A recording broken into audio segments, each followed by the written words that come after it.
Hello everyone, I hope you all are fine. It's my new YouTube channel and I am new at YouTube. It's my first video, hope you all will support me. I will teach you on different topics. So let's start. आज का हमारा topic है arbitration and conciliation act 1996। क्या इस act को start करने से पहले मैं ये बताती हूँ कि आर्बिट्रेशन एंड कंसिलिएशन एक्ट क्यों लाया गया। जैसे हमें पता है कि डे बाय डे कोर्ट की प्रोसीडिंग्स लंबी होती जाती हैं, बहुत टाइम लगता है कैसे सॉल्व करने में, हाई कॉस्ट लगती है। उन सब के ऑल्टरनेट एक ऐसा सिस्टम लाया गया जहाँ पे जो पार्टीज के बीच में डिस्प्यूट्स होंगे उनको रिजॉल्व किया जाए, उनको सॉल्व किया जाएगा, उनको सॉर्ट आउट किया जाएगा। और उन सिस्टम को, उन मेथड्स को नाम दिया गया ADR, that is alternate methods of dispute resolution. अब इसका क्या मतलब है? Alternate methods, alternate means substitute, means जैसे हम कहते हैं कि टी नहीं तो कॉफी, पेन नहीं तो पेंसिल। ऐसे ही अगर कोर्ट प्रोसीडिंग्स नहीं, लिटिगेशन नहीं तो क्या, तो डिफरेंट डिफरेंट मेथड्स बताएंगे। डिस्प्यूट रेजोल्यूशन मीन्स, डिस्प्यूट मतलब जो पार्टीज के बीच में लड़ाइयाँ हो जाती हैं उनको रिजॉल्व करवाना है, उनको सॉर्ट आउट करवाना है। इस वजह से हमारे पास डिफरेंट मेथड्स हैं, ADR हैं। आज हम उनके बारे में पढ़ेंगे। So we would start with arbitration. See, इसके 4 मेथड्स हैं। As I have marked in this also that ADR are use to resolve disputes outside the ordinary court system. कि जो ADR है वो डिस्प्यूट्स को रिजॉल्व करता है हमारे कोर्ट सिस्टम के बाहर।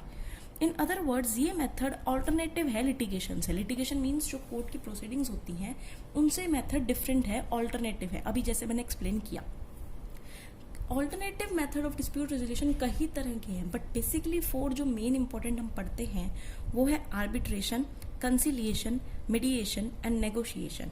हम इनके बारे में डिफ्रेंशिएट भी करेंगे आगे वीडियोस में चलकर।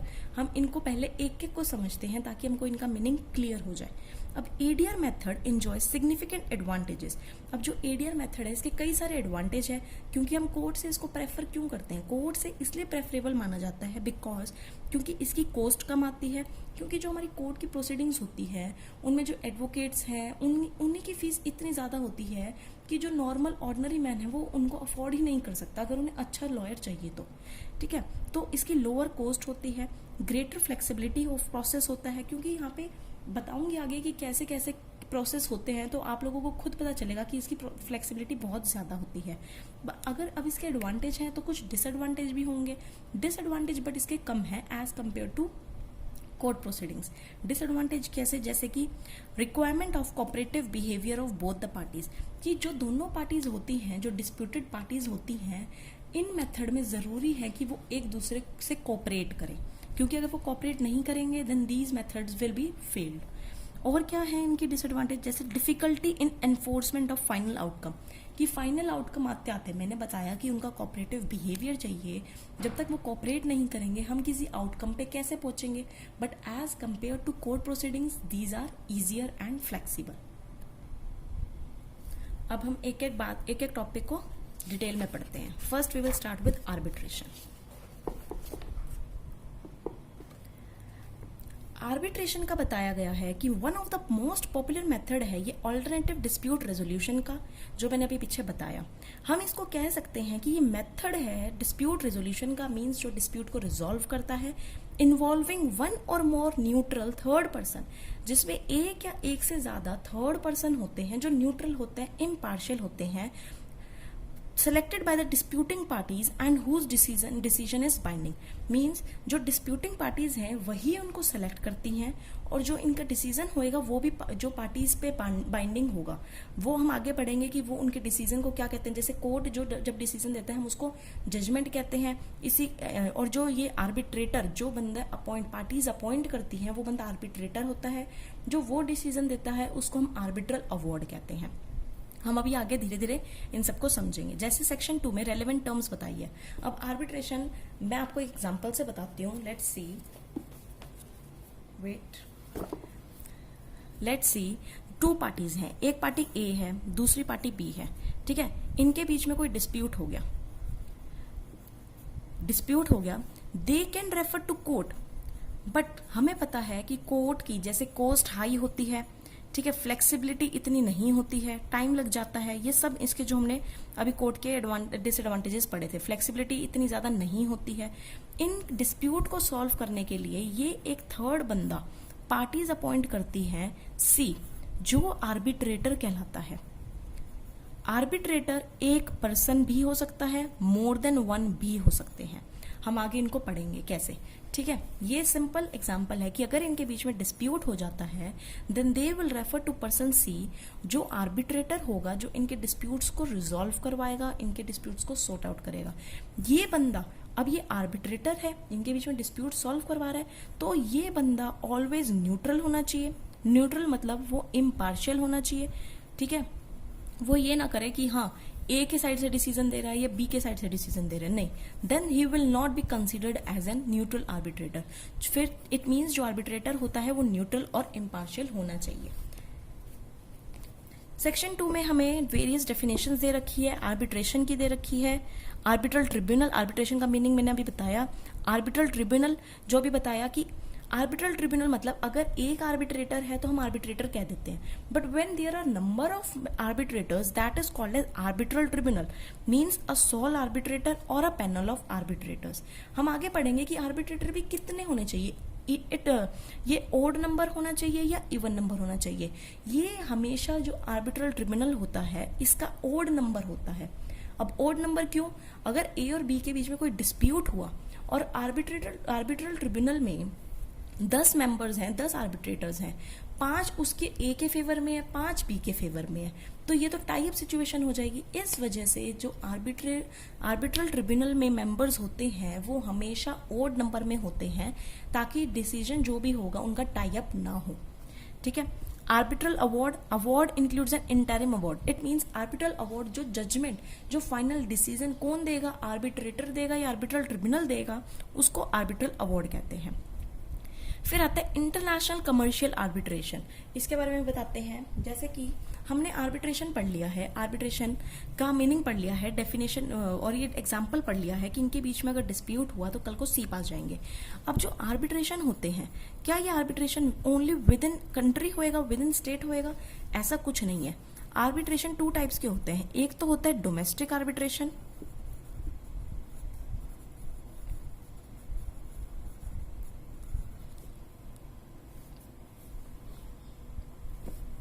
और एक होता है इंटरनेशनल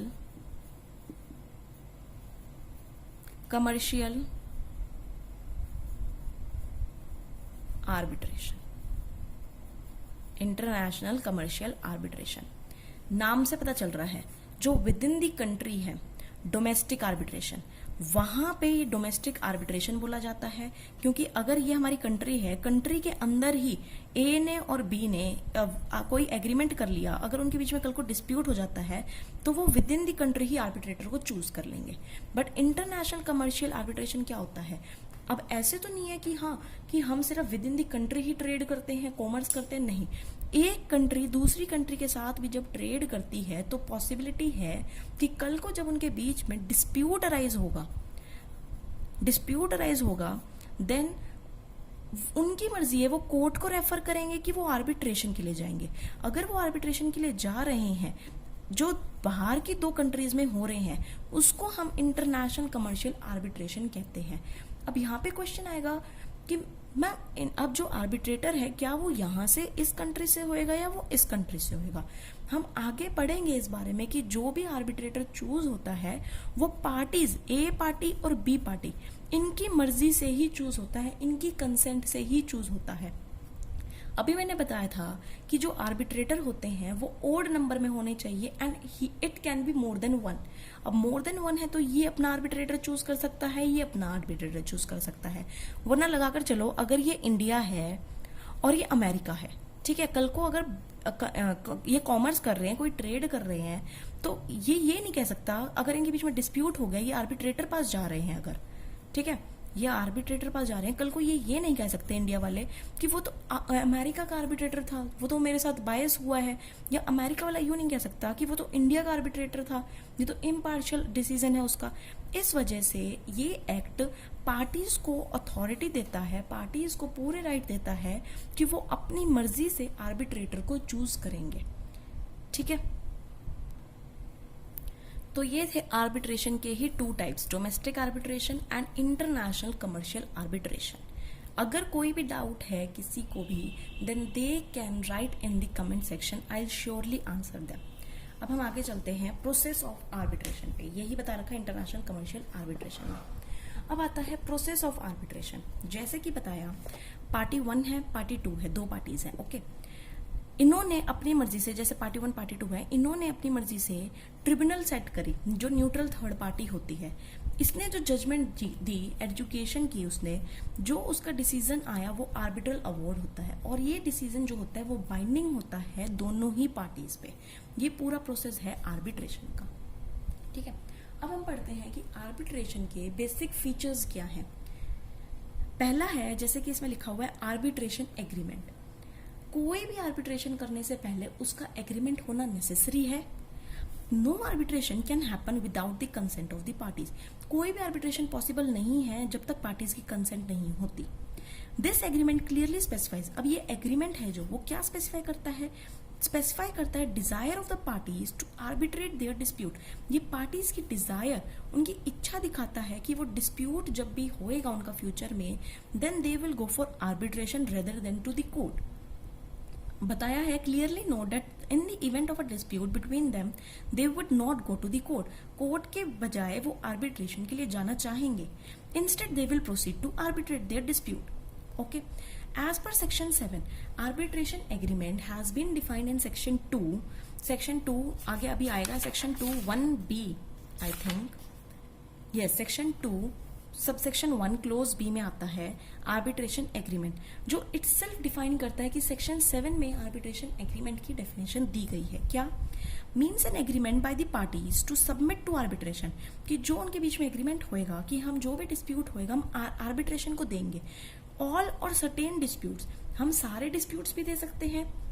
अगर मान लो कि ए और बी के बीच में डिस्प्यूट हो रहा है रिगार्डिंग 4 मैटर्स, तो उनकी पार्टीज की ही मर्जी है कि वो सारे के सारे डिस्प्यूट्स आर्बिट्रेशन को देना चाहते हैं या 4 में से 2 पार्ट्स आर्बिट्रेशन को देने चाहते हैं, तो उनकी पार्टीज की मर्जी है। विच हैव अराइजन और which may arise between them, which have arisen और विच में अराइज, ये बहुत इंपॉर्टेंट है कि जो आर्बिट्रेशन में डिस्प्यूट जाते हैं वो सिर्फ और सिर्फ प्रेजेंट और फ्यूचर डिस्प्यूट्स ही जाएंगे। पास्ट रिगार्डिंग फ्यूचर, जो पास्ट रिगार्डिंग डिस्प्यूट्स होते हैं, that will not B entertained in the arbitration, ठीक है। ये सेक्शन 7 में डिफाइन है। नेक्स्ट फीचर इसका आता है आर्बिट्रेटर। हम आर्बिट्रेटर बोल रहे हैं, कौन है? जो थर्ड पार्टी होएगी, न्यूट्रल पार्टी होएगी, also known as arbitral tribunal, is similar to जज ऑफ द कोर्ट। जैसे कोर्ट में जज होता है वैसे ही आर्बिट्रेशन में आर्बिट्रेटर होता है, जिसको हम आर्बिट्रल ट्रिब्यूनल कहते हैं। ये एक भी हो सकता है, मोर देन 1 भी हो सकते हैं, but it should always be an odd number. Arbitrator decide करता है डिस्प्यूट्स बिटवीन द पार्टीज। कैसे? जस्ट लाइक द जज and arbitrator is also required to be completely. बताया जैसे जज होता है कम्प्लीटली न्यूट्रल होता है, इम्पार्शियल होता है, किसी भी पार्टी को फेवर नहीं करता, सेम रोल आर्बिट्रेटर प्ले करता है पार्टीज के लिए। फिर नेक्स्ट पॉइंट है seat of arbitration. What do you mean seat of arbitration? It means कि लीगल सिस्टम जो सुपरवाइज करेगा आर्बिट्रेशन को to ensure that mandatory legal requirements are compiled with. It means कि आर्बिट्रेशन में हमने बताया कि इसका जो डिसीजन होएगा, जो आर्बिट्रेटर देगा, वो फाइनल होएगा, वो बाइंडिंग होएगा पार्टीज पे। इट मीन्स कि वो कोर्ट में नहीं जा सकते आगे, बट कुछ केसेस, कुछ मैटर्स ऐसे होते हैं जो आर्बिट्रेशन में चैलेंज किए जा सकते हैं, वो कोर्ट रिजॉल्व करेगी। तो कहता है कि सीट ऑफ आर्बिट्रेशन की यहाँ पे जो लीगल सिस्टम होता है वो हमेशा सुपरवाइज करता है आर्बिट्रेशन को। Party autonomy and procedure. Party autonomy, autonomy means independence. Party independent होती है, प्रोसीजर वगैरह जो होगा वो पार्टी चूज करेगी कि आर्बिट्रेटर कौन होना चाहिए, हमारा आर्बिट्रेशन किस जगह पे होएगा, उसका क्या प्रोसीजर होएगा, कितने आर्बिट्रेटर होने चाहिए। Means there is enormous flexibility, बहुत ज्यादा फ्लेक्सिबिलिटी होती है चूज करने के लिए type and kind of procedure, कि हमारा क्या टाइप होएगा या क्या प्रोसीजर होएगा जो भी पार्टीज अडॉप्ट करना चाहती है आर्बिट्रेशन के लिए। नेक्स्ट हमारा फीचर आ रहा है finality of outcome. It means usually there is no appeal against an arbitral award. ज्यादातर ये होता है जो डिसीजन दे दिए, मैंने अभी बताया, वो फाइनल होता है, वो बाइंडिंग होता है पार्टीज पे। जैसे कि अभी पीछे डायग्राम में भी दिखाया था कि जो आर्बिट्रल अवार्ड होता है वो बाइंडिंग डिसीजन होता है। बाइंडिंग डिसीजन मतलब वो फाइनल डिसीजन होता है। तो बताया गया फाइनलिटी ऑफ आउटकम कि as such there is no appeal against an arbitral award. कोई अपील नहीं होती है। कुछ एक्सेप्शंस हैं कि हम कहाँ आगे चैलेंज कर सकते हैं या हम अपील कर सकते हैं, हम वो आगे पढ़ेंगे आगे सेक्शंस में। कॉन्फिडेंशियलिटी जो मेन इसको डिफ्रेंशिएट करता है कोर्ट से, कि जो कोर्ट की प्रोसीडिंग्स होती हैं वो ओपन टू पब्लिक होती हैं, कि वो पब्लिक को पता होता है कि हाँ ये केस चल रहा है, इनके बीच में ये चल रहा है। बट जो आर्बिट्रेशन है यहाँ पे बिल्कुल प्राइवेसी मेंटेन होती है, क्योंकि वो पार्टीज को पता होता है और जो आर्बिट्रेटर होता है उनको पता होता है। तो ये काफी अच्छा फीचर माना गया इसका। आर्बिट्रल अवार्ड अभी बताया मैंने, जो डिसीजन आर्बिट्रेटर देगा वो उस डिसीजन को, जैसे कोर्ट में जजमेंट होती है, जज जजमेंट देता है, ऐसे ही यहाँ पे जो डिसीजन दिया जाता है उसे हम आर्बिट्रल अवार्ड कहते हैं। एनफोर्समेंट ऑफ आर्बिट्रल अवार्ड बोला गया, जो वो डिसीजन दे रहा है आर्बिट्रेटर, उसको जब एनफोर्स किया जाता है, लागू करवाया जाता है, वो काफी सिंपल और फ्लेक्सिबल होता है एज कंपेयर टू कोर्ट। जो कोर्ट में डिसीजन होते हैं वो थोड़े फ्लेक्सिबल नहीं होते, वो रिजिड होते हैं। तो इसमें बताया गया ये मच सिंपलर टर्म है। So these were the features of arbitration. अब हम इनके बीच में डिफरेंस देख लेते हैं कोर्ट और आर्बिट्रेशन के बीच में, कि कोर्ट की प्रोसीडिंग्स में और आर्बिट्रेशन में क्या डिफरेंस है, मींस लिटिगेशन और आर्बिट्रेशन में। अब आप लोग खुद सोचकर बताना, बिना देखे। अभी बुक खुली हुई है तो देखना मत, खुद सोचो। मैं क्वेश्चन पूछती हूँ, जो लिटिगेशन है वो कहाँ होएगी? कोर्ट में। जो आर्बिट्रेशन है वो कहाँ होएगा? खुद सोच के बताओ। वही प्लेसेस जो पार्टीज चूज करेंगी वहीं आर्बिट्रेशन होगा। ठीक है। अब लिटिगेंट्स हैव नो से ऑन हु विल जज देयर डिस्प्यूट्स। जो लिटिगेशन है क्या उसमें हमें पता होता है कि कौन जज होएगा, उनके डिस्प्यूट्स कौन हैंडल करेगा? नहीं। बट आर्बिट्रेशन में हमें पता होता है, क्योंकि हम ही जो पार्टीज होती हैं वही अपॉइंट करती है कि कौन उनका आर्बिट्रेटर होगा। और वो कैसे अपॉइंट करती है? फुल एजुकेशन क्वालिफिकेशंस देख के, उनका एक्सपीरियंस देख के, प्रॉपर सब कुछ नॉलेज देख दुख कर फिर वो लोग उनको अपॉइंट करते हैं। अब बताओ कि जो प्रोसीजर कोर्ट फॉलो करता है क्या वो फ्लेक्सिबल होता है या रिजिड होता है?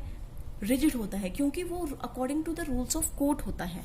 बट जो पार्टीज यहाँ पे जो आर्बिट्रेशन में जो प्रोसीजर होते हैं वो बहुत फ्लेक्सिबल होते हैं, because these are determined by the parties itself. जो प्रोसीडिंग्स होती हैं वो ओपन टू पब्लिक होती है? नहीं। किस केस में? कोर्ट के केस में। यस, ये ओपन टू पब्लिक होती है, मतलब कॉन्फिडेंशियलिटी यहाँ मेंटेन नहीं होती। बट इन आर्बिट्रेशन वो प्राइवेट होती है, पब्लिक में ओपन नहीं होती। जो कोर्ट डिसीजंस हैं हमें पता है are subject to numerous appeals. हमें पता है कि अगर कोर्ट ने डिसीजन दे दिया, डिस्ट्रिक्ट कोर्ट ने कोई डिसीजन दिया है, अगर पार्टीज उससे सेटिस्फाइड नहीं है then they will refer to high court. अगर वो उसके डिसीजन से भी सेटिस्फाइड नहीं है फिर वो कहाँ अपील करेगी? सुप्रीम कोर्ट में। बट आर्बिट्रेशन में यहाँ पे हम चैलेंज नहीं कर सकते। फ्यू बहुत लिमिटेड ग्राउंड्स हैं जहाँ पे हम चैलेंज कर सकते हैं। अब यहाँ पे लिटिगेशन में एनफोर्समेंट का बताया था कि यहाँ पे एनफोर्स करना थोड़ा डिफिकल्ट है, और वही वो सिंपलर है किसके केस में? आर्बिट्रेशन के केस में। ठीक है। अब मैंने यहाँ बताया कि आर्बिट्रल अवार्ड को हम चैलेंज कर सकते हैं लिमिटेड ग्राउंड्स पे। तो हम किसके पास जाएंगे, कब जाएंगे? चैलेंजेस हम आगे पढ़ेंगे, बट किसके पास जाएंगे हम अभी पढ़ते हैं। सी नोटबुक में बताती हूँ अभी। सी मैंने बोला कि अगर हम आर्बिट्रेशन में चैलेंज कर रहे हैं, मतलब वो केस कोर्ट पास जा रहा है, तो किस कोर्ट के पास जाएगा? क्या सुप्रीम कोर्ट पास जाएगा, हाई कोर्ट पास जाएगा, या डिस्ट्रिक्ट कोर्ट पास जाएगा? जैसे कि मैंने बताया कि आर्बिट्रेशन 2 टाइप्स के हैं, domestic arbitration and international commercial arbitration. International commercial arbitration के केस में अगर कोई अवार्ड चैलेंज हो जाता है कोर्ट के सामने, तो वो वाला चैलेंज, वो वाला जो आर्बिट्रल अवार्ड होएगा वो सिर्फ और सिर्फ हाई कोर्ट के सामने ही जाएगा, क्योंकि वो इंटरनेशनल कमर्शियल आर्बिट्रेशन का है। और भी कोई और, अगर कोई और आर्बिट्रेशन है, कोई भी अदर आर्बिट्रेशन है, then it can go to district court. पहले डिस्ट्रिक्ट कोर्ट जाएगा, then to the high court, अगर सेटिस्फाइड नहीं है तो। ठीक है। बट इंटरनेशनल कमर्शियल आर्बिट्रेशन के केस में it will always go to high court. ठीक है, अब एक पॉइंट हो रहा है कि मैंने बताया कि आर्बिट्रेशन में जो पार्टीज होती हैं, जो ए पार्टी है, जो बी पार्टी है, ये आर्बिट्रेटर को चूज करती हैं, अभी बताया। ठीक है, पार्टी के पास फुल अथॉरिटी होती है कि वो कोई भी अपना आर्बिट्रेटर चूज कर सकती हैं। अगर आर्बिट्रेटर पार्टी नहीं चूज कर पाई, देखो ये प्रोसेस कैसे चलता है आर्बिट्रेटर चूज करने का। जैसे राम है और श्याम है, ठीक है, इनके बीच में डिस्प्यूट हो गया,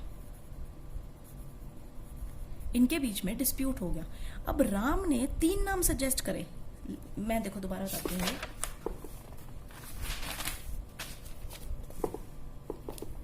सी, राम है और श्याम है, ठीक है, इनके बीच में कल को जाके डिस्प्यूट हो गया।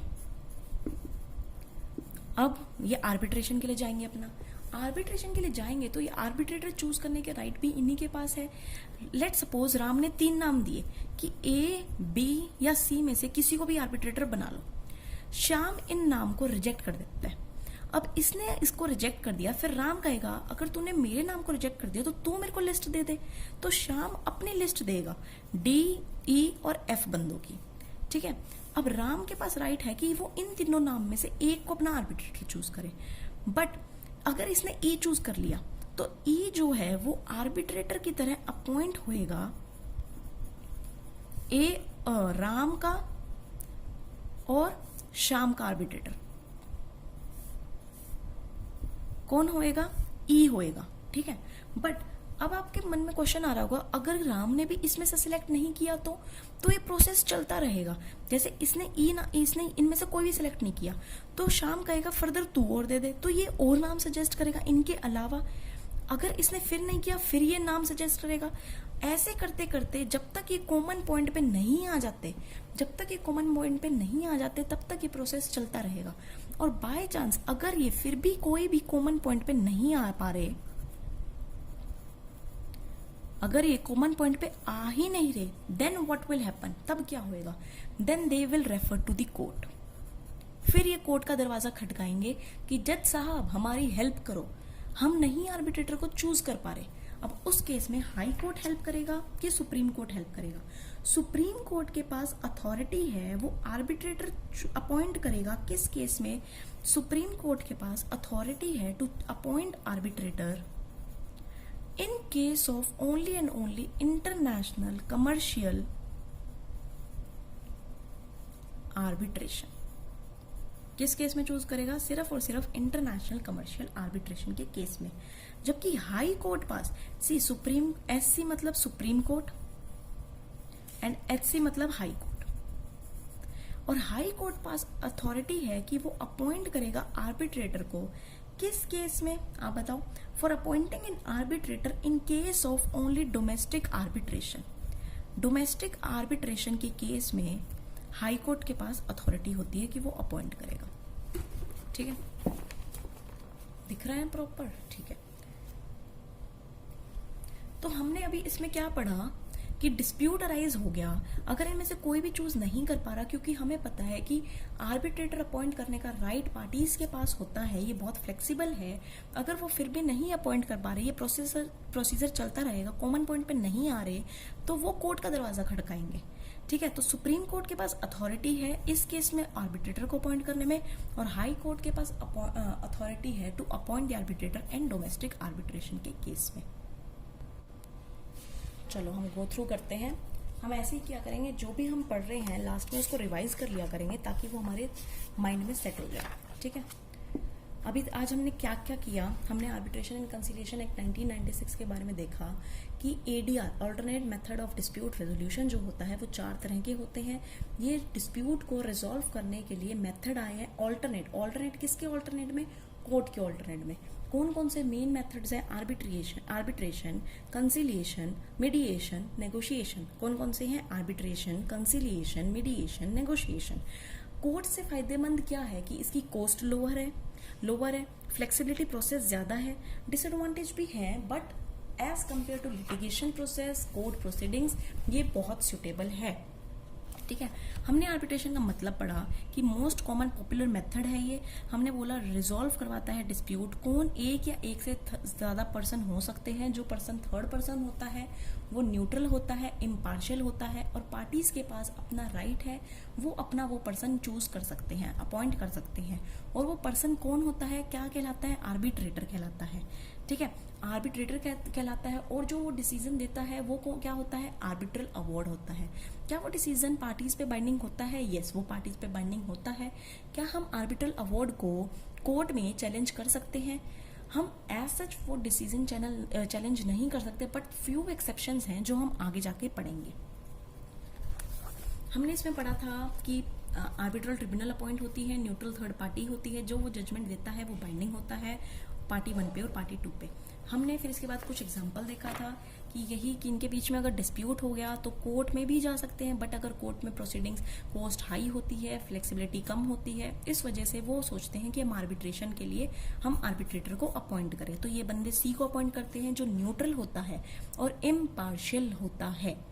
फिर हमने पढ़ा कि types of arbitration, domestic arbitration और इंटरनेशनल कमर्शियल आर्बिट्रेशन।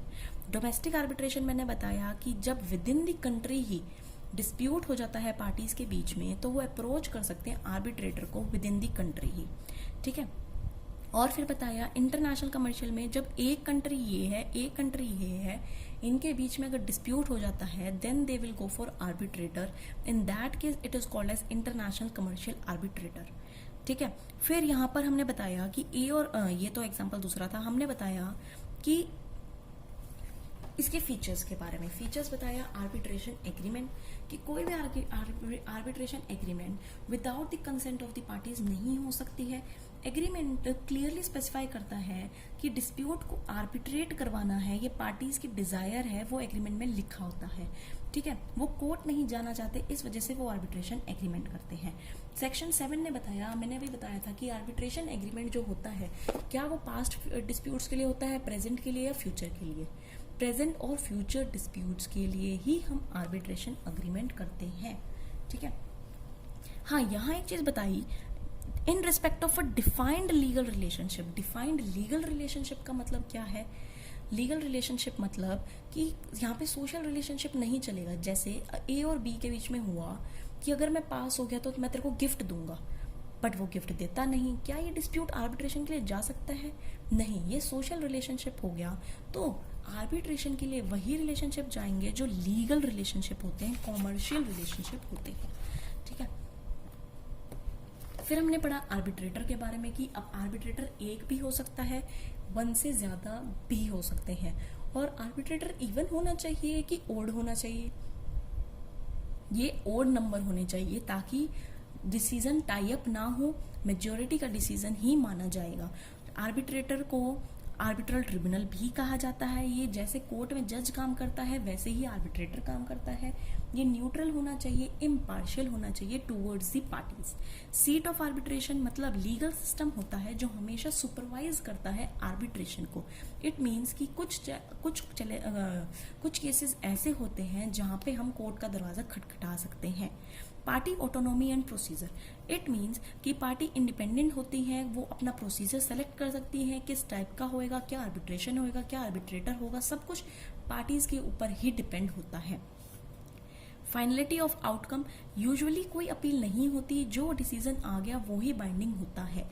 कॉन्फिडेंशियलिटी, ये पब्लिक में ओपन नहीं होता एज जैसे कोर्ट की प्रोसीडिंग्स ओपन होती हैं, ये प्राइवेट में ही रहता है आर्बिट्रेटर और पार्टीज के बीच में। आर्बिट्रल अवार्ड, जो डिसीजन दे दिया वो बाइंडिंग होता है, फाइनल होता है पार्टीज के ऊपर। एनफोर्समेंट ऑफ आर्बिट्रल अवार्ड, जो एनफोर्समेंट होता है आर्बिट्रल अवार्ड को जब लागू करवाया जाता है, that is much simpler as compare to court और लिटिगेशन।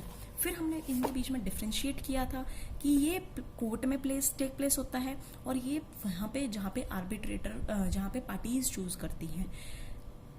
यहाँ पे जो कोर्ट में जो डिसीजन देता है वो जज देता है, बट यहाँ पे जो आर्बिट्रेटर है वो अपनी आर्बिट्रेटर है जो पार्टीज के थ्रू डिसाइड होता है, पार्टीज अपनी मर्जी से डिसाइड करती हैं। जहाँ यहाँ पे जो प्रोसीजर होता है वो according to rules of the court होता है, बट यहाँ पे प्रोसीजर भी पार्टीज के पास राइट है, वो चूज कर सकती हैं। प्रोसीडिंग्स जो है यहाँ ओपन होती है पब्लिक में, यहाँ ओपन नहीं होती है। यहाँ पे कई सारी अपील्स होती हैं बट यहाँ अपील की गुंजाइश नहीं है। हम चैलेंज कर सकते हैं बट बहुत लिमिटेड ग्राउंड्स हैं। ये जो एनफोर्समेंट होता है वो डिफिकल्ट होता है, बट यहाँ पे एनफोर्स करवाना अवार्ड को it is very much simpler. ठीक है, आज हमने सिर्फ इतना ही पढ़ा। यस, हमने एक चीज़ और पढ़ी, वो है इसके प्रोसीडिंग्स के बारे में कि अगर इनके बीच में डिस्प्यूट्स हो जाते हैं, अगर वो आर्बिट्रेटर को अपॉइंट नहीं कर पा रहे तो क्या वो कोर्ट के पास जा सकते हैं। हाँ, कैसे राम और श्याम थे, इसने 3 नाम दिए, इसने 3 नाम दिए, इसने अगर सेलेक्ट कर लिया तो ठीक है यही आर्बिट्रेटर हो जाएगा, बट नहीं किया, इनका चलता गया, कॉमन पॉइंट पे नहीं आ रहे तो ये कोर्ट का दरवाजा खड़काएंगे, हे जज साहब हम आर्बिट्रेटर नहीं अपॉइंट कर पा रहे, आप हमारी हेल्प करो। तो इसमें क्या होएगा, सुप्रीम कोर्ट अपॉइंट करेगा arbitrator in case of international commercial arbitration, और हाई कोर्ट अपॉइंट करेगा arbitrator in case of domestic arbitration. So आज हमने इतना पढ़ा पूरे लेक्चर में, मीनिंग पढ़ा, आर्बिट्रेशन का प्रोसेस पढ़ा, डिफरेंट टाइप्स पढ़े आर्बिट्रेशन के, और लिटिगेशन के साथ इसका डिफरेंशिएट किया। हम आगे और करेंगे, आर्बिट्रेशन एग्रीमेंट करेंगे, उसके फीचर्स करेंगे, ट्रिब्यूनल करेंगे। हम इसको इन वीडियोस में ये पूरा एक्ट कंप्लीट करेंगे। Hope you all have like this video. Please like and share the video and subscribe my channel to get more new videos. मिलते हैं अगली क्लास में जिसमें हम करेंगे आर्बिट्रेशन अग्रीमेंट के बारे में, थोड़ा बहुत ट्रिब्यूनल के बारे में। Thank you.